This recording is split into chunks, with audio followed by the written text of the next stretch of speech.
जिंकण्याचा मोह नाही, हारण्याचे भय नाही. स्वामी शक्ती ज्यांच्या पाठी, वेदनेच्या सुटती गाठी. स्वामी शक्ती ज्यांच्या पाठी, वेदनेच्या सुटती गाठी. सोबतीला नाही कुणी, सोबतीला माझे स्वामी. सोबतीला नाही कुणी, सोबतीला माझे स्वामी. उन्हामध्ये सावली स्वामी, दुःखामध्ये सुख हे स्वामी. कष्टाचे फळ स्वामी, वेदनेचा अंत स्वामी. सोबतीला नाही कुणी, सोबतीला माझे स्वामी. श्री स्वामी समर्थ. स्वामी सांगतात, राग आला की ओरडण्याची ताकद लागत नाही, तर शांत राहण्यासाठी लागते. कारण की राग आला ना, आपण फळाफळ काहीतरी बोलण्याचा प्रयत्न केला तर समोरच्याला पण त्याचा राग येतो. म्हणून जेव्हा कधी राग आला तर कृपया करून शांत राहण्याचा प्रयत्न करा, असे स्वामी सांगतात. स्वामी म्हणतात, कितीही दिवसाचे आयुष्य असते, हे आपल्याला अस्तित्व उद्या असते किंवा नसते, मग जगावे की मरावे असा विचार करण्यापेक्षा आयुष्य आहे, जगून घ्या. उद्या काय होईल काय नाही ते कुणालाच माहीत नाही. म्हणून जेवढे आयुष्य आहे तेवढे जगण्याचा प्रयत्न करा, हसत राहा, आनंदित राहा आणि दुसऱ्याला पण आनंदित ठेवण्याचा प्रयत्न करा. कारण की आज काय होईल ते आज सांगता येणार नाही, उद्या काय होईल ते पण आपल्याला सांगता नाही, भविष्य कोणालाच सांगता येत नाही.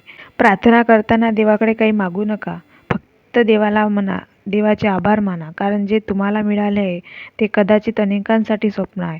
समाधान हेच सर्वात मोठे सुख आहे. कृतज्ञता व्यक्त केल्याने आयुष्यात सकारात्मकता वाढते आणि स्वामींचा आशीर्वाद सदैव मिळतो.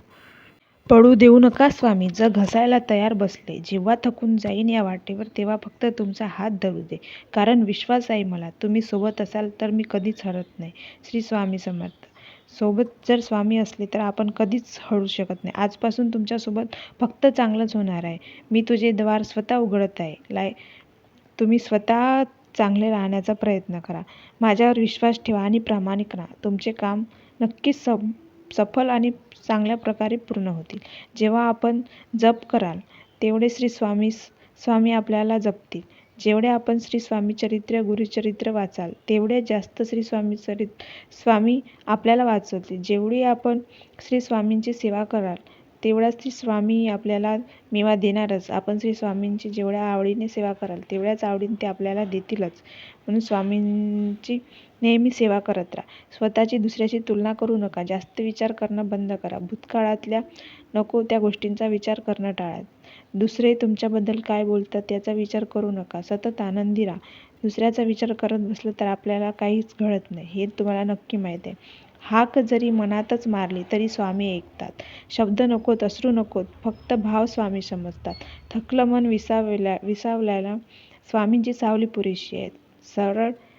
सगळं सुरळीत होईल आता, कारण स्वामी सोबत आहे.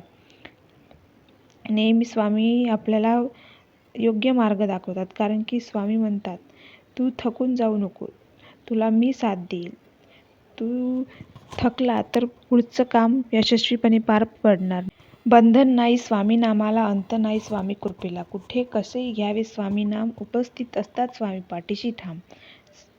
शांत आयुष्य जगण्यासाठी मनातले असंख्य आवाज थांबवता यायला हवे. श्री स्वामी समर्थ.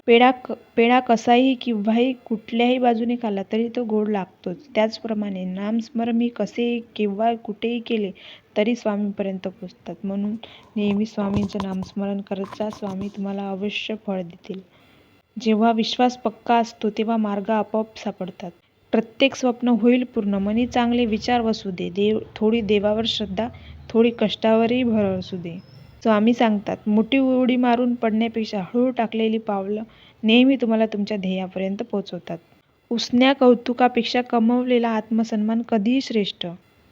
स्वामी म्हणतात, नियत कितीही चांगली असू द्या, ही दुनिया आपल्या दिखाव्यावरून आपली किंमत ठरवतच असते. आपला दिखावा कितीही चांगला असू द्या, परमेश्वराने आपली नियत ओळखून आपल्याला नक्की फळ देतो. आपली नियत जर चांगली असेल तर परमेश्वरालाही माहीत असते. म्हणून स्वामींचं नामस्मरण करत चला. श्री स्वामी समर्थ.